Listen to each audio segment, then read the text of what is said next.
Common 5টি ভুলের কারণে প্রতি বছর নার্সিং ভর্তি পরীক্ষার্থীদের চান্স মিস হয়। আজকে আমরা সেগুলো নিয়ে কথা বলবো এবং প্রতি ভিডিওর মতো এই ভিডিওর কমেন্ট বক্সে একটি লিংক পেয়ে যাবা। সেই হোয়াটসঅ্যাপ গ্রুপে অ্যাড হয়ে নিলে সকল আপডেট, নিউজ, গাইডলাইন, নার্সিং এর সকল ফ্রি ক্লাস এক গ্রুপে পেয়ে যাবে। চলো আলোচনা শুরু করছি 1.5 মিনিটের একটি বিজ্ঞাপনের পর। বলে রাখা ভালো, এই বইটি বাজারের সব থেকে আলাদা বই। কর্নারে দেখেই বুঝতে পারছো নতুন প্রশ্ন কাঠামোতে রচিত এবং হেক্সা মেথড টেকনিক অনুযায়ী লেখা, অর্থাৎ 6টি টেকনিকের সমন্বয়ে এই বইটি লেখা হয়েছে। এমনভাবে তৈরি করা হয়েছে যাতে এই বইটি শেষ করার মাধ্যমে একটি স্টুডেন্টের সম্পূর্ণ প্রিপারেশন শেষ হয়ে যায়। সাথে থাকবে আরো একটি মিনি বুক যেখানে বিগত 10 বছর নার্সিং ভর্তি পরীক্ষার প্রশ্ন থাকবে এবং আরো একটি মিনি বুক যেখানে প্র্যাকটিসের জন্য 1000 এমসিকিউ থাকবে। চাইলে কোর্সে ভর্তি না হয়েও বইগুলো কিনে নিতে পারবে নিচে দেখানো হোয়াটসঅ্যাপ নম্বরে। কেউ যদি ভেবে থাকো এবারে নার্সিং ভর্তি পরীক্ষায় তাকে একটি সিট কনফার্ম করতেই হবে শতভাগ নিশ্চয়তার সহিত, তাহলে শুনে রাখো, প্রতি বছর লাখো শিক্ষার্থী নার্সিং ভর্তি পরীক্ষায় অংশগ্রহণ করে, কিন্তু এদের মধ্যে চান্স পায় মাত্র কয়েক হাজার। আবার চান্স প্রাপ্তদের মধ্যে কেউ কেউ শত পরিশ্রম করেও পাচ্ছে সাধারণ একটি সিট, আর কেউ বা 1 মাস পরিশ্রম করার মাধ্যমে পাচ্ছে সেরা প্রতিষ্ঠানে পড়ার সুযোগ। আমি প্রায় 1 মাস পরে জাতীয় মেধায় 46তম হয়েছিলাম। তাহলে সিক্রেটটা আসলে কোথায়? কিছু বিশেষ কৌশল, একবার যদি প্রস্তুতির কৌশলগুলো অবলম্বন করতে পারো তাহলে তুমিও হতে পারো তাদের মতো সফল। MN masters nursing coaching, college of nursing Sher-e-Bangla, Dhaka. From MN master nursing coaching. MN master nursing coaching. এটা হবে এক্সামের আগে আমাদের লাস্ট স্পেশাল ব্যাচ, যেখানে আমরা প্রস্তুতি নেওয়াবো আমাদের সবটা দিয়ে। কোর্সে ভর্তি হলে এই বইটি কোর্সের মধ্যে ফ্রি থাকবে। সাথে থাকবে আরো একটি মিনি বুক যেখানে বিগত 10 বছর নার্সিং ভর্তি পরীক্ষার প্রশ্ন থাকবে এবং আরো একটি মিনি বুক যেখানে প্র্যাকটিসের জন্য 1000 এমসিকিউ থাকবে। এই স্পেশাল বইটি কোর্স ফির মধ্যে ফ্রি থাকবে। এই কোর্সে ভর্তি হলে যা পাবা 200+ লাইভ ক্লাসগুলো প্লেলিস্ট আকারে সেভ থাকবে, মিনি মডেল টেস্ট, সাপ্তাহিক মেগা মডেল টেস্ট। আর সব থেকে গুরুত্বপূর্ণ, আমাদের কোর্সে ভর্তি হলে আমরা রুটিন অনুযায়ী পড়াই এবং এই রুটিনটি এতটাই নিখুঁত থাকে যে সামান্য ভোকাবুলারি পার্ট পর্যন্ত তোমাদেরকে এমনভাবে গুছিয়ে দেওয়া হয় যাতে শিক্ষার্থীকে প্রিপারেশন নিয়ে কোনো প্রকার মাথা ঘামাতে না হয়। ডিপ্লোমাতে কোর্স ফি 3000, বিএসসিতে 3500 এবং মিডওয়াইফারিতে 3000 টাকা মাত্র। যারা ভর্তি হতে চাও এখনই হোয়াটসঅ্যাপ অথবা ফোন কলে কথা বলে ভর্তি কনফার্ম করে ফেলো।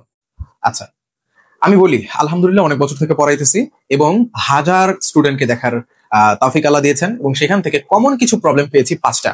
এন্ড আমি 90% শিওর যে এর মধ্যে কোনো না কোনো একটা তোমার মধ্যে আছে, 100% শিওর। তাহলে চলো আলোচনা শুরু করতেছি। শুরুটা হচ্ছে টিচার ইস্যু। শিক্ষক, দেখো এটা তোমাদের কোনো দোষ না। টিচার নির্বাচনের ক্ষেত্রে খুব সাবধান হবা ভাই। বর্তমান সময়ে অনেকে নার্সিং এর কোচিং করাচ্ছে এবং অনেকে তোমার হচ্ছে মানে এই কোচিং করানোর জন্য যোগ্য বা যোগ্য নয়। যোগ্য নয় তার মানে এই না যে মানে সে আসলে ভালো করে লেখাপড়া করে না। আমি তাকে অপমান করতে চাচ্ছি না, আমি সেই দুঃসাহসও করছি না। কিন্তু আমি একটা বড় কোচিং এর নামও এরকম শুনেছিলাম যেখান থেকে এসে স্টুডেন্ট আমার কাছে ভর্তি হয়েছিল এবং আমি বলেছিলাম যে আচ্ছা বোন আমাকে একটু বলো তো কি সমস্যা এখানে, আমরাও আসলে আমাদের ওই জায়গায় যদি সমস্যা থাকে ওটা ডেভেলপ করে ফেলবো। ও বলে যে ভাইয়া যেটা ক্লাস নেয় ওই ভাইয়া অনেক ভালো একটা ভার্সিটিতে পড়ে এবং অনেক ভাইয়ার ব্রেন ভালো আর কি, ক্লাসও ভালো নাই, কিন্তু ভাইয়া অনেক ভ্যাস্ট সিলেবাস পড়ায়। মানে সায়েন্স যে অংশটা, ওই বিজ্ঞান অংশটা অনেক বড় করে পড়ায়, ভাই সিলেবাস বোঝে না, মানে অনেক বেশি করে পড়ায়, বোঝে না এই কথা বলে নাই, অনেক বেশি করে পড়ায়, এটা মানে ওটা প্রবলেম ক্রিয়েট হয়। তো এইটাই আমি বলতে চাচ্ছি যে শিক্ষক নির্বাচনের ক্ষেত্রে খুব সাবধানতা অবলম্বন করবো ভাই। ভুল শিক্ষকের হাতে পড়লে কিন্তু সমস্যা। দ্বিতীয়ত দেখো, রুটিন না ফলো করা, এটা অনেক বেশি ইম্পর্টেন্ট। আমি স্টার দিচ্ছি, রুটিন না ফলো করা। দেখো তুমি যদি একটা বই পড়ে থাকো, ধরো তুমি নিউরন, রেডন, মেডিকন, আমার বই, যে বই নাও না কেন, তুমি বইটা নিছো এবং এখানে দেখতে পাচ্ছ জিকে তোমার হাতে মানে সাধারণ জ্ঞান তোমার হাতে 100 পেজ আছে, আবার হচ্ছে সাধারণ বিজ্ঞান তোমার হাতে 100 পেজ আছে। তুমি এটাকে ভাগ ভাগ করে নাও। তোমার এটা ভাগ ভাগ করে নিতে হবে যে তুমি কত দিনের মধ্যে এটা কমপ্লিট করতে চাচ্ছ। তুমি কি 30 দিনের মধ্যে কমপ্লিট করতে চাচ্ছ, তাহলে প্রতিদিন তোমার অ্যারাউন্ড 3 পেজ করে পড়া লাগবে। এরকম করে ভাগ ভাগ করে নাও। ইভেন অ্যাপ্রোপ্রিয়েট প্রিপোজিশন আমি স্ক্রিনে একটু দেখাই দিচ্ছি। তোমরা এখন স্ক্রিনে যে রুটিনটা দেখতে পাচ্ছ, দেখো এটা হচ্ছে আমাদের পেইড ব্যাচের রুটিন এবং আমরা ঠিক এইভাবে ভাগ ভাগ করে দিয়ে পড়াচ্ছি প্রতিটা।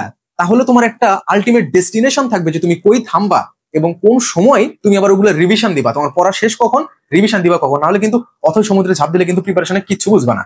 তাই রুটিন করে পড়া বেটার। কোচিং এ ভর্তি হতে হবে বিষয়টা এরকম না, আমার মতো শিক্ষকের কাছ থেকে রুটিন নিতে হবে বিষয়টা এরকম না। খুব ইজি, এটা তুমি নিজে করতে পারবা, এটার জন্য টাকা দিয়ে কোচিং এ ভর্তি হওয়া লাগবে না। আচ্ছা দেখি, কোয়েশ্চেন ব্যাংক সলভ করতে হবে এবং কোয়েশ্চেন ব্যাংক এমন ভাবে পড়তে হবে মানে এই কোয়েশ্চেন ব্যাংক তুমি যত পড়বা নার্সিং কে তত চিনবা, যত পড়বা তত চিনবা। এখনো আমি কোয়েশ্চেন ব্যাংক নিয়ে বসি এবং আমার মনে হয় আমি কোয়েশ্চেন ব্যাংক নিয়ে বসলে নতুন কিছু একটা ধারণা পাই। এখনো আমার নার্সিং এর প্রিপারেশন নেওয়ার যখন থেকে শুরু করছি, কতবার যে কোয়েশ্চেন ব্যাংক আমি ঘাটছি তার কোনো হিসাব নেই, কিন্তু এখন আমি কোয়েশ্চেন ব্যাংক থেকে নতুন নতুন জিনিস ইনভেন্ট করি। একটা প্রশ্ন দেখলেই যেন তুমি বুঝতে পারো যে এটা নার্সিং এর জন্য ইম্পর্টেন্ট। কথা বোঝা গেছে? আচ্ছা, যেমন হচ্ছে সাল থেকে প্রশ্ন হয় না, সব সাল কিন্তু গুরুত্বপূর্ণ না। আমি আলহামদুলিল্লাহ দেখো, আমি একটা সাল দেখলেই জাস্ট আমি না, আমার অন্যান্য যারা চান্স পাইছে আলহামদুলিল্লাহ স্টুডেন্ট গুলা, ওরাও মানে যারা চান্স পায় তারা এটা বোঝে আর কি। ওদেরকে যে আমি কাজগুলো করাই, একটা সাল দেখলে ওরা বুঝতে পারে যে এটা আমার জন্য আসতে পারে, এটা আমার জন্য ইম্পর্টেন্ট। বুঝতে পারছো? পানিপথের যুদ্ধ কবে হয়েছিল, সালটা তোমার জন্য ইম্পর্টেন্ট। জালিয়ানওয়ালাবাগের হত্যাকাণ্ড কবে হয়েছিল, এটা তোমার জন্য ইম্পর্টেন্ট। তিতুমিরের ফাঁসি কবে দেওয়া হয়েছিল, এটা তোমার জন্য ইম্পর্টেন্ট। এই সালগুলা চিন্তা হবে, মানে খালি সাল না, আমি এটাতে জাস্ট উদাহরণ দিলাম যে কোশ্চেন ব্যাংকের প্রশ্নগুলো বেশি বেশি পড়ো, প্রশ্নকে বেশি বেশি চিনো, প্রশ্নকে বেশি বেশি এক্সপ্লোর করো যে কি ধরনের প্রশ্ন আসতেছে। বুঝতে পারছো? আরো অনেক কথা ছিল, বলতে ইচ্ছা করতেছে, ভিডিও বেশি বড় হয়ে যাবে। কোশ্চেন ব্যাংক বহু পরিমাণ সলভ করতে হবে, কোশ্চেন ব্যাংক সলভ না করার কারণে চান্স মিস হয়। দ্বিতীয়ত দেখো, সায়েন্স পার্ট ভালো করে না পড়া। সায়েন্স পার্ট এবারের জন্য অনেক ভালো করে পড়তে হবে। তোমরা দেখছিলা যে সায়েন্স পার্টে কিরকম একটা ধরা দিয়েছিল বিগত বছর। সায়েন্স পার্ট কিন্তু কঠিন হচ্ছে, তোমরা যে শুনতেছো না, এই যে আমার বইয়ের কর্নারে আমি যে লিখে রাখছি, বই এখন কাছে নাই, নতুন প্রশ্ন প্যাটার্নে রচিত। নতুন প্রশ্ন প্যাটার্নটা আমি কিসের দিলাম আসলে? এই বিজ্ঞান অংশে সব থেকে বেশি চেঞ্জেস হয়েছে এবছর, মানে যে গত বছর যে পরীক্ষাটা হয়ে গেল। এই জন্য বিজ্ঞান অংশ ভালো করে পড়তে হবে। বিজ্ঞান অংশ যদি ভালো করে না পড়ো তাহলে চান্স মিস হবে। গেল 4 নম্বর গেল, এবার 5 নম্বর আসো, কন্টিনিউয়াস স্টাডি। তুমি প্রতিদিন 3 ঘন্টা পড়ো, 4 ঘন্টা পড়ো বা 5 ঘন্টা পড়ো, যাই পড়ো না কেন, কন্টিনিউ পড়তে হবে। যে স্টুডেন্ট দেখো তুমি দিনে 3 ঘন্টা করে 2 দিন পড়ছো, 6 ঘন্টা, মোটমাট 6, তাই না?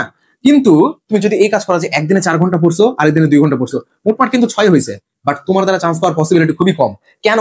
ভাই তো সেম জিনিসই পড়ছি, আমি এক্সপ্লেন করতে পারবো না, বাট আমার বাস্তব অভিজ্ঞতা থেকে দেখছি কন্টিনিউ থাকতে হবে। তুমি এর উপরে ওঠো, 3-এর উপরে ওঠো, সমস্যা নাই, কিন্তু 3-এর নিচে নামা যাবে না। মানে তুমি যেটা করতেছো আর কি। আর এমনিতে নার্সিং ভর্তি পরীক্ষা প্রিপারেশনের জন্য এখন থেকে যে সময়টা আছে, আমি তোমাদেরকে ইনফরমেশন দেই, এখন থেকে মোটামুটি দিনে 5 ঘন্টা করে পড়লে আরামসে সিলেবাস ইনশাআল্লাহ কমপ্লিট হয়ে যাবে। বুঝছো? বিএসসি একটু বেশি টাইম দিলে ভালো হয়, যেহেতু ওদের সিলেবাসটা একটু বড় থাকে। এই হচ্ছে ব্যাপার। তাহলে মোট 5টা কথা বললাম।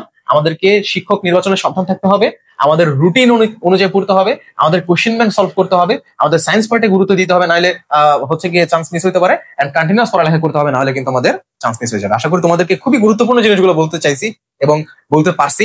আরো অনেক কথা আছে, তোমরা যদি আমাদেরকে রিকোয়েস্ট করো, আমরা সেকেন্ড পার্টে আনবো ইনশাআল্লাহ। আল্লাহ।